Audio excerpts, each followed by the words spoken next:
ലോക്സഭാ തിരഞ്ഞെടുപ്പ് ആസന്നമായതോടെ ജനപ്രിയ സ്ഥാനാർത്ഥികളെ കണ്ടെത്താനുള്ള ശ്രമങ്ങളിലാണ് രാഷ്ട്രീയ പാർട്ടികളെല്ലാം. കഴിയുന്നത്ര സീറ്റുകളിൽ കരുത്തരായ സ്ഥാനാർത്ഥികളെ നിർത്തി വിജയിപ്പിക്കണമെന്നാണ് തിരുവനന്തപുരത്ത് നടന്ന CPM കേന്ദ്ര കമ്മിറ്റി യോഗത്തിൽ ധാരണയായത്. ഇതുപ്രകാരം എറണാകുളം, തൃശൂർ ജില്ലകളിലായി വ്യാപിച്ചു കിടക്കുന്ന ചാലക്കുടി മണ്ഡലം തിരികെ പിടിക്കാൻ കരുത്തരെ തേടുകയാണ് CPM. ലേഡി സൂപ്പർ സ്റ്റാർ എന്ന് വിളിക്കുന്ന മലയാളികളുടെ പ്രിയതാരം മഞ്ജു വാര്യരെ ചാലക്കുടിയിൽ സ്ഥാനാർത്ഥിയാക്കാൻ CPMൽ ആലോചനകൾ ഉള്ളതായി the new Indian express report ചെയ്യുന്നു. നേരത്തെ ചലച്ചിത്ര താരം ഇന്നസെന്റിനെ മത്സരിപ്പിച്ച് CPM ചാലക്കുടി മണ്ഡലത്തിൽ വിജയിച്ചിട്ടുണ്ട്. കോൺഗ്രസിന്റെ മുതിർന്ന നേതാവ് ബെന്നി ബെഹനാനാണ് നിലവിൽ ചാലക്കുടിയുടെ MP. 2014 അപ്രതീക്ഷിതമായി ഇന്നസെന്റ് സ്ഥാനാർത്ഥിയായതുപോലെ അവസാന നിമിഷം മഞ്ജു വാര്യർ സ്ഥാനാർത്ഥിയാകുമെന്നാണ് പാർട്ടി നേതാക്കൾ പ്രതീക്ഷ പുലർത്തുന്നത്. സ്ഥാനാർത്ഥികൾക്കായുള്ള ചർച്ചകൾ തുടങ്ങിയെന്നും ഈ ഘട്ടത്തിൽ മഞ്ജു വാര്യർ ഉൾപ്പെടെ ഒരു പേരും തള്ളിക്കളയുന്നില്ലെന്നും LDF കൺവീനർ ജോർജ് ഇടപ്പരുത്തി സൂചിപ്പിച്ചതായാണ് റിപ്പോർട്ട്. CPM സംസ്ഥാന കമ്മിറ്റിയാകും അന്തിമ തീരുമാനമെടുക്കുക എന്നും അദ്ദേഹം പറഞ്ഞു. മഞ്ജു വാര്യരെ കൂടാതെ മുൻ മന്ത്രി പ്രൊഫസർ C രവീന്ദ്രനാഥ്, DYFI നേതാവ് ജേക്ക് C തോമസ്, CITU നേതാവ് UP ജോസഫ് എന്നിവരുടെ പേരുകളും ഉയർന്നു കേൾക്കുന്നുണ്ട്.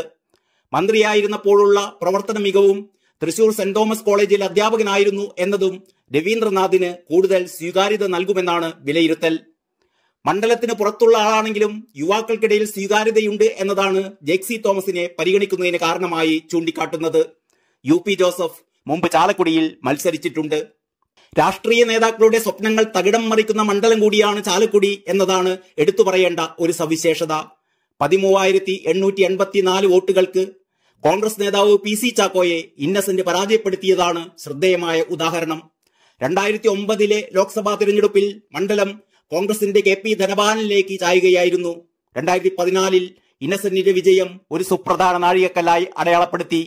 അദ്ദേഹം ലോക്സഭയിലെത്തുന്ന സംസ്ഥാനത്ത് നിന്നുള്ള ആദ്യ ചലച്ചിത്ര താരമായി. എന്നാൽ 2019 ഇന്നസെന്റിനെ 1,32,274 വോട്ടിന്റെ ഭൂരിപക്ഷത്തിൽ പരാജയപ്പെടുത്തി കോൺഗ്രസിലെ ബെന്നി ബെഹനാൻ മണ്ഡലം പിടിച്ചെടുക്കുകയായിരുന്നു. ബെന്നി ബെഹനാൻ തന്നെ ഇക്കുറിയും UDF സ്ഥാനാർത്ഥിയാകുമെന്നാണ് സൂചന. കോൺഗ്രസ് ഹൈക്കമാൻഡിന്റെ ഔദ്യോഗിക പ്രഖ്യാപനത്തിനായി പാർട്ടി നേതാക്കളും പ്രവർത്തകരും കാത്തിരിക്കുകയാണ്. തൃശൂരിൽ 3, അതായത് കയ്പമംഗലം, ചാലക്കുടി, കൊടുങ്ങല്ലൂർ, എറണാകുളത്ത് 4, പെരുമ്പാവൂർ, അങ്കമാലി, ആലുവ, കുന്നത്തുനാട് എന്നിങ്ങനെ 2 ജില്ലകളിലായി വ്യാപിച്ചു കിടക്കുന്ന 7 നിയമസഭാ മണ്ഡലങ്ങൾ ഉൾപ്പെടുന്നതാണ് ചാലക്കുടി മണ്ഡലം. ഇതിൽ UDF MLA മാർ പെരുമ്പാവൂർ, അങ്കമാലി, ആലുവ, ചാലക്കുടി എന്നിവയെ പ്രതിനിധീകരിക്കുന്നു. ഇത് UDF അണികൾക്ക് ആത്മവിശ്വാസം പകരുന്ന ഘടകമാണ്. 2008 മുകുന്ദപുരം പിരിച്ചുവിട്ട് ചാലക്കുടി മണ്ഡലം രൂപീകൃതമാകുന്നത്. മുകുന്ദപുരം UDFന്റെ ശക്തമായ കോട്ടയായിരുന്നു. 1957 മുതൽ 10 തവണ വിജയിച്ച ഈ മണ്ഡലത്തിൽ 2004 കോൺഗ്രസിന് അടിതെറ്റി. ലീഡർ K കരുണാകരന്റെ മകൾ പത്മജ വേണുഗോപാലിന് പരാജയം രുചിക്കേണ്ടി വന്നു. News desk, Kalakaumudi.